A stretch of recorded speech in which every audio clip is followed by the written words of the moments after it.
কহিতেছে একস্বরে চিরবিরহীর বাণী নিয়া, ভুলি নাই ভুলি নাই ভুলি নাই প্রিয়া।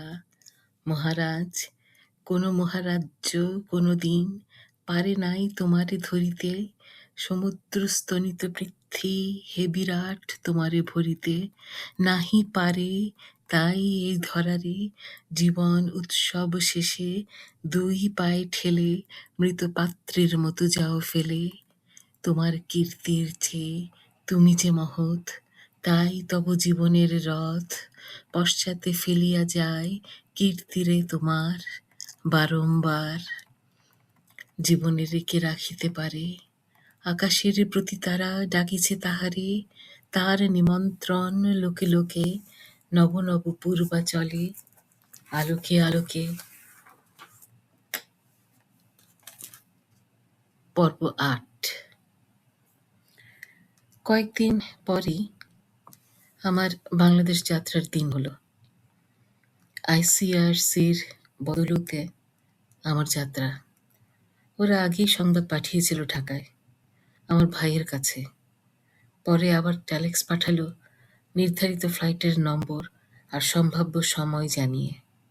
প্লেনে এত দীর্ঘ সময় বসে থাকা আমার জন্য কষ্টকর, সেজন্য স্ট্রেচারের ব্যবস্থা করা হলো। মানুষের জন্য মানুষের এত দরদ, এত যত্ন, এত উৎকণ্ঠা দেখে বিস্মিত হলাম। এদের কাউকে আমি চিনি না, জীবনে আর কোনো দিন দেখাও হবে না। এরা আমাকে বাঁচালো, দিন রাত শয্যার পাশে একান্ত আপনজনের মতো সেবা, সাহস দিল। শেষ পর্যন্ত বাড়ির দরজায় ঘরের ভেতর পৌঁছে দিয়ে গেল। এয়ারপোর্টে আমার পুত্র কন্যা ভাইয়েরা উপস্থিত। আমি অসুস্থ যাত্রী বলে তারা বিমানের সিঁড়ির কাছেই হাজির ছিল। ভেবেছিলাম কাঁদব না, কিন্তু কি দারুণ এক অপরাধ বোধ আমাকে ভীষণভাবে আচ্ছন্ন করে ফেলল। মনে হলো ভারী অন্যায় করে ফেলেছি, আমার মরে যাওয়াই এর চাইতে উত্তম হতো। এখন আমি এদের সকলের জন্য দুঃখের বোঝা বয়ে আনলাম। এরা যে অনুক্ষণ আমার জন্য শেলবিদ্ধ থাকবে। শেষ পর্যন্ত আমি এদের দুর্ভাগ্যের কারণ হয়ে দাঁড়ালাম। কত যন্ত্রণা আমি এই বুকে লুকিয়ে রেখেছি কেউ জানে না। কাউকে এক মুহূর্তের জন্যে কষ্ট দিইনি। আর আজ আমার অদৃষ্ট। স্থির করলাম তাকাবো না কারো দিকে, চোখ বন্ধ করে রাখবো। ওরা আমার কপালে, মুখে হাত বুলালো। এই স্পর্শ আমার চেনা। আমি জীবনে এই প্রথম ওদের সামনে টুকরে কেঁদে ফেললাম। পুতুল হারিয়ে ফেলা ছোট্ট মেয়েটির মতো কেঁদে কেঁদে হয়রান হচ্ছি। কিছুতেই নিজেকে কন্ট্রোলে রাখতে পারছি না। ওরাও কোনো সান্ত্বনার বাণী উচ্চারণ করতে পারছে না।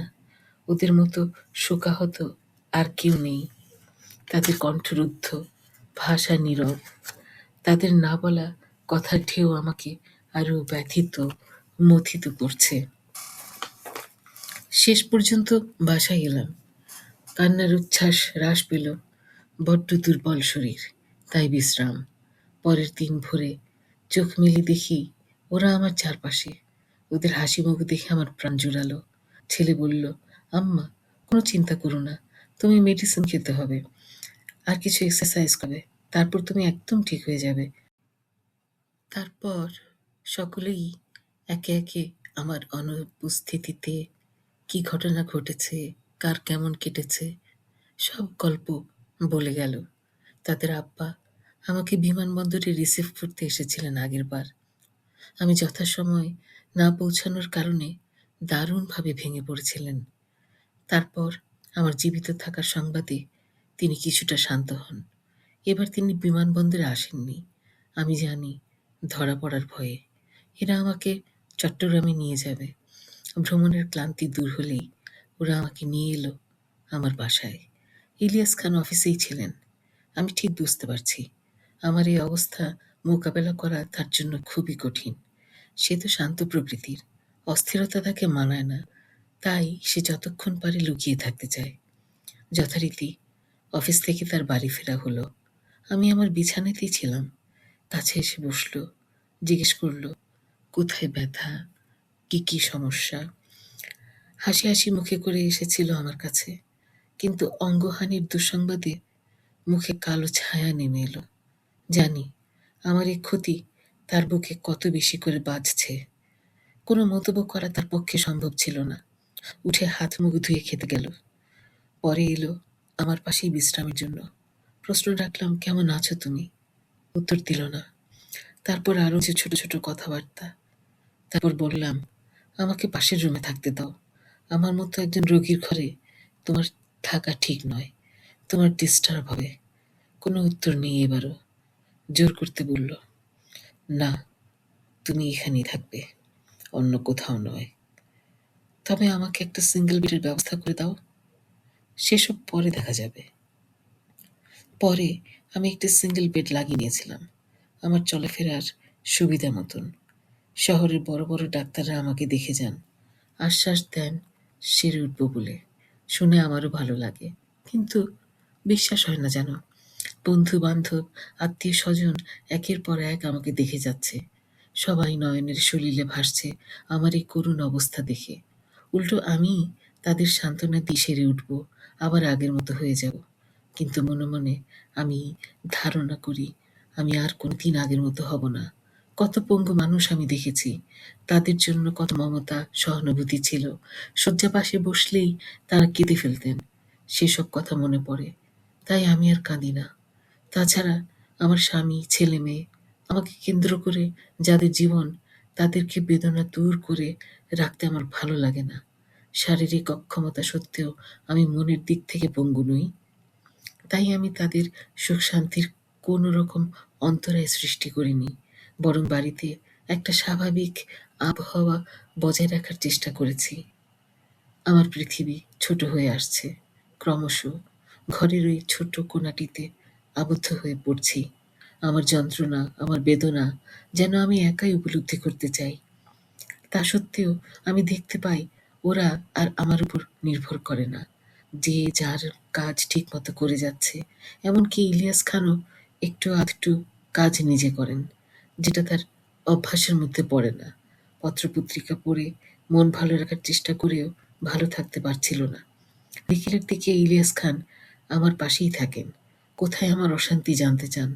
পত্রপত্রিকা পাঠ করে দেশ বিদেশের দু একটা সংবাদও আমাকে শোনান, যেটা আগে কখনো কল্পনা করা যেত না।